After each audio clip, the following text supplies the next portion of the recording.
So many of us have a dream of living debt and mortgage free, but in order to make that a reality, it sometimes requires some really out-of-the-box thinking.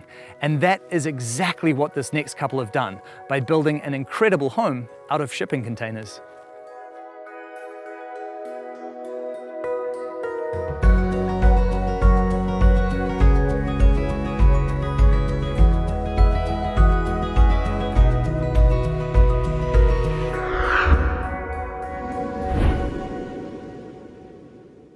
Hi Jaimie, how's it going? Good. Lovely to meet you. G'day Dave. Hey, how's it going, mate? This container home is just so cool. What was it that inspired you to build a shipping container home? We wanted to be mortgage free. And Dave has always been in metalwork, and so we thought, how hard is it to stick a couple containers together? It's like Legos, right? Right. And you did this whole project as a DIY build, didn't you? Yes, the plumbing, the electrical, all the substructure, welding, there's so many things. It's completely permitted. So we went through all the steps with our county to get it to have an occupancy permit at the end of it. That was our goal, is to do it completely on the grid. And was the county on board with that? Completely. They totally helped us out. We were like the first ones to do this crazy new kind of a home in their county, and they were like, gotta make it happen. Yeah. So they made it happen for us like in record time. You mentioned before that a big part of doing this project was the desire to be mortgage free. Can you tell me where you were before starting this home? Daily grind. I mean, you're stuck in that rut with everybody else, you know? I know we can do something different. I think we can make this happen. What do you think? Let's go down this path. Let's just try it out. Yeah, we were living in a condo in Kalama after we remodeled the house in Vancouver. So it gave us a little nest egg to start our project. We were able to purchase the land, and we had a nest egg, about $50,000 to start our build. What we didn't realize is to turn on the water is $10,000, to turn on the electricity is $9,000, to put in a septic is $12,000, and to purchase our containers. And we were almost out of money before we started, but you can't get a conventional loan on these kind of builds. And so we just went to work every day, and we worked on this project Friday, Saturday, and Sunday every day for 10 months, and we just worked hard, and it's paid off. Yeah, we've been blessed. And we made it up here mortgage-free. Having enough money to do it all. Well, congratulations on that, because this really is such a tremendous accomplishment. Thank you. Now, before we talk too much about the container, I also want to talk about your property. This is just beautiful.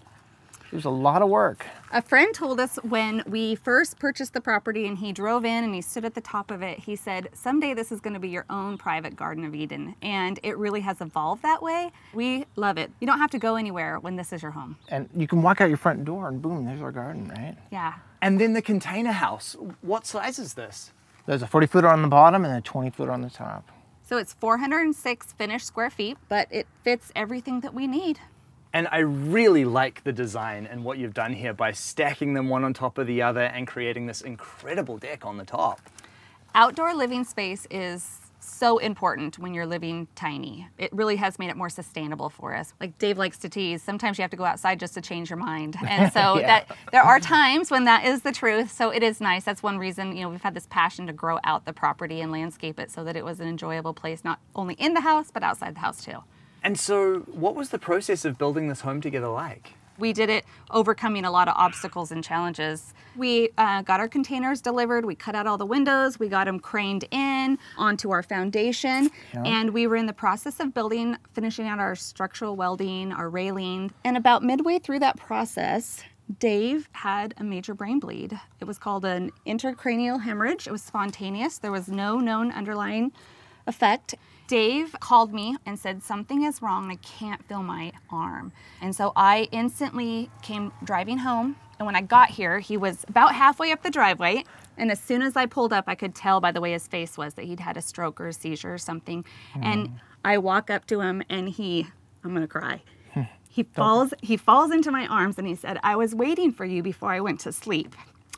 And the doctor said if he'd gone to sleep, we wouldn't have this recovery because his brain would have shut down, and the way his bleed was, he wouldn't have survived it. And we had our fifth wheel here at the time. It would have been very easy for him to just lay down and go to sleep. Lay down for a little bit, you know, I'll be fine. But it was funny, he's laying in the hospital bed, right before they life flighted him for surgery, and he whispered, barely, but he whispered, "I don't have time for this. We're building a house." Right. And I just didn't kept have time thinking, for that. it's going to be okay. It's going to be okay. And so the prognosis was very, very poor, the kind of bleed he'd had and where it was at in his brain. It was so poor that they didn't even want to do surgery because it was so deep. They were afraid of the more damage that they would do. So it was a watch and wait kind of thing. I did not leave his room or his side for 5 days. I mean, I took care of him. I slept in the ICU bed with him. This was my best friend, and this was not the way that our story was supposed to go. By the end of the first week having him home, I had him into 5 different therapy appointments, and we worked around the clock for 3 months to reestablish his speech, his feeling, physical therapy. Of it, His therapist actually used our deck and the stairs as part of his therapy to learn the cognitive problem-solving part again, the dexterity with his fingers, the feeling and sensation with the screws and the drill. So it was scary for me to watch him using power tools when he couldn't. It was almost therapeutic. It was. And it gave him a purpose and a reason to get out of bed every day and a reason to get up off the couch. And so it slowed us down, but oh my goodness, it made us so strong. We still managed to finish it off in 10 months. We did. We finished the project still in 10 months and stronger and more appreciative of every single minute. And it helped us to understand that you have to find joy in the small things. Joy is not ever present. You choose to be joyful in the midst of the turmoil. That really is such an incredible story. I'm so happy to see that you've recovered so well, and that I can really understand that that must have been horrendously scary for you. What I love about that story is that this house got to be part of your recovery story as well. Yeah, especially right after that stroke, that helped me regain all those nerves inside that tells me, the connections that your brain makes to your body, Yes. So it helped tremendously. Congratulations. That is a tremendous accomplishment. Thank you. Well, you've done such a great job with this home. I really love the unique look of it from the exterior, and I'm very excited to see what you've done inside. Can we take a look? Let's take a look. Come on, welcome to our home. Thank you very much. This is absolutely beautiful. I love the style of your home. Thank you. It's really just our own style, a little bit of everything that makes up who we are. Pictures of our kids, and Dave likes to get me succulents as a little gift, and so I love them. They're small, they work in our space. My grandmother loved owls, and that's something I've held on to for forever, and so it's just us. The floor is definitely a feature. I really like this. Thank you. This was a rough one for me. We bought the floor thinking that it would contrast really well with our hickory cabinets. And when we initially put it in, there was nothing else in the space, and I cried. She literally cried about it. She's like, "This is the ugliest floor ever." So really? You didn't like it? It was like, "This is the worst. I can't believe you did I was so this." disappointed. But it has grown on me, and so I love it. And we live in the woods, and we live with rock, and it really has held up pretty well. And tell me about the design of your lounge. I know that a lot of tiny homes have built-ins, which are awesome for the storage, but I really wanted a more contemporary look in our home. And so we went to a lot of furniture stores with a tape measure looking for one that would fit our tiny space and make all the tolerances between, in the door, into the kitchen. And so we found it. We love it. It's a nice place to curl up in the fall and the winter with our fireplace and enjoy some time together. And then your kitchen is really lovely. It's actually very big for a small house, isn't it? It is. I personally don't like to do a lot of cooking, but I wanted to be able to have the space. And so this is our dining room area, and we actually can feed and seat 6 people in here. It's cozy, but we can have all the kids over for dinner. And it is a long galley-sized kitchen, but we have full-size appliances all the way through. And a dishwasher. We really don't lack for anything that we didn't have in our typical size house. And then these granite countertops, they're a definite touch of luxury, aren't they? They are. We did learn through the process that when you do things on a smaller scale, you can go with higher end finishes because you only have to buy them in a small quantity. And so we did, very nice cabinets, countertops, and stainless steel appliances. And then that's your bathroom through there, is it? It is. Can we have a look at that? All right. Absolutely. So when we were taking inventory of the things that were important to us, we knew that a big bathroom where we had room to be in here together, to turn around, to get dressed, to have some clothes storage, was really important to us. We went with the pedestal sink so it wasn't wall to wall to wall cabinetry.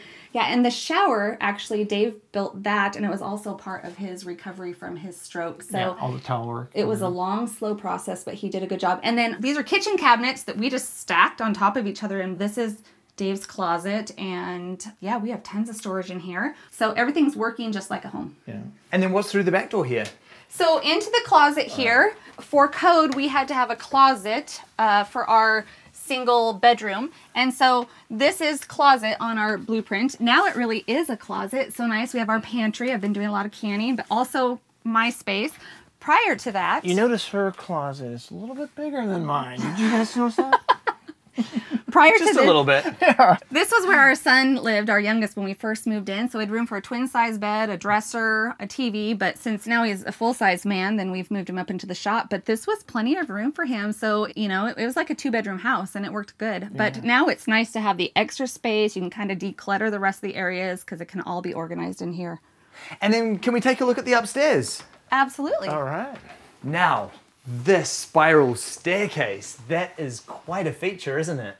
It is. It's pretty steep, but it tucks back into this space so perfectly. Mm-hmm. You know, we had some storage underneath of it we weren't expecting. It was, yeah, an extra cool thing. Well, let's check out the next container on top. All right. This is really cool. Being high up as well, you have such a beautiful perspective of the forest from this room, don't you? We do. We actually put the bird feeders right out the window here so you can see the birds in the morning. Yeah, we definitely do feel like we are tucked in the woods right here. So again, when we were taking inventory of the things that were important to us, a bedroom that we could stand up in, that we could somewhat walk around in, was really important to us. And this is a queen size bed up here? Queen size bed. We did have some challenges. We couldn't find nightstands, so Dave built these for me. But we have a seasonal creek right outside our bedroom window, and so in the fall and the winter and the spring, we get to lay there and listen to the creek. And yeah, we love it up here. And you've got a lovely area over here with the seat, and of course, there's the TV up here. Yes, so I wanted a little space where I could read, where I could write a bit, and actually I don't use it that often because we spend so much time outside and doing other things, but it is nice to have the option here. The only time we watch TV is when we're laying in bed, but it's nice to be able to just zone out and do things like normal people in big houses do sometimes, and so we do enjoy that, you know, creature comforts, even though we're living tiny. Yeah. And then through here, we've got the deck. Can we take a look at that? Yes. So when we were building our container and we wanted to put the 20-footer on top of our 40-footer, we didn't want to lose any of our available living space, so we built a deck out here off our master bedroom. And it is just a little piece of heaven out here, sitting up here, having morning coffee, having dinner in the evenings. We just love looking over our valley. The view from up here is absolutely majestic. Yes, it is. We feel very blessed. How long have you been living in the home now? Just about 3.5 years. Yeah, about 3.5 years. Yeah. And how are you finding the space has actually worked out for you? I think it's been a learning process right from the beginning to where we're at right now. And I think it's been something that we would probably not change. And it wasn't what we were expecting. Our vision was to just get up here mortgage-free. Building tiny seemed like the way to do that. And I think it's exceeded our expectations on a lot of levels. It's introduced us to a healthier lifestyle, a simpler lifestyle, you know, a lifestyle where we can have time and energy and resources to do other things that are really important to us. And so, yeah, I wouldn't go back and change anything either. We're off the treadmill. We don't need more stuff. We got rid of all of our stuff to make this happen. Yeah. And we don't want it back. So obviously a huge part of the reasoning behind why you did this project was to stay mortgage and debt free. So what was the final budget for this project? I'd say total we had probably about 80. Yeah, about $175 a square foot, us doing it all by ourselves. I think $80,000 for a home like this is a pretty remarkable result. And obviously that is testament to you doing all of the work yourself. So congratulations on that. Yeah, thank you. Thanks. And now that the home is complete, what's next for you both? There's a couple things that I know I want to do, and it's kind of like I'm trying to convince her to do it too. Go on, what is it? I'd really like to build a suspension bridge from that deck to this deck. And the reason why is because I built that deck over there to have a counterbalance so I can hook onto that thing and be able to have that bridge accessed over here. And then ideally, he'd like to build like a landing and zip line down to the bottom of the property. And Why because not? he's just a big kid at heart. It's doable. Look at it. I can see how, because I've done a couple of zip lines already, and I know it could be done really easy. Well, now that the work in the home is done, I guess this is time just to do the playful stuff, right? Right. Yes, absolutely. Yeah. We've done the hard work. Let's play a little bit. I think what this has taught us about ourselves is that we can do things that are really, really hard, and that if we do them together, we can definitely accomplish it. Yeah.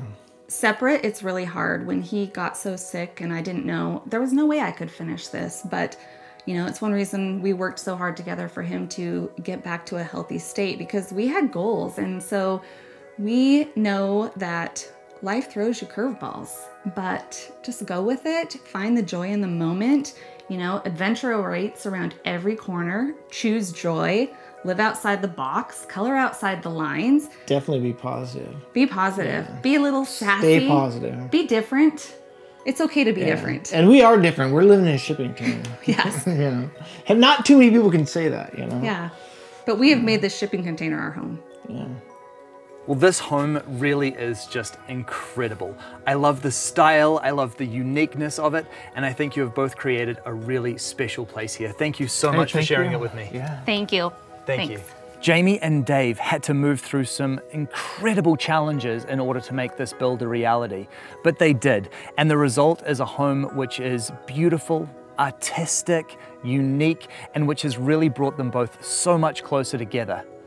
They set out with a goal to become mortgage-free, and here they've accomplished that and so much more.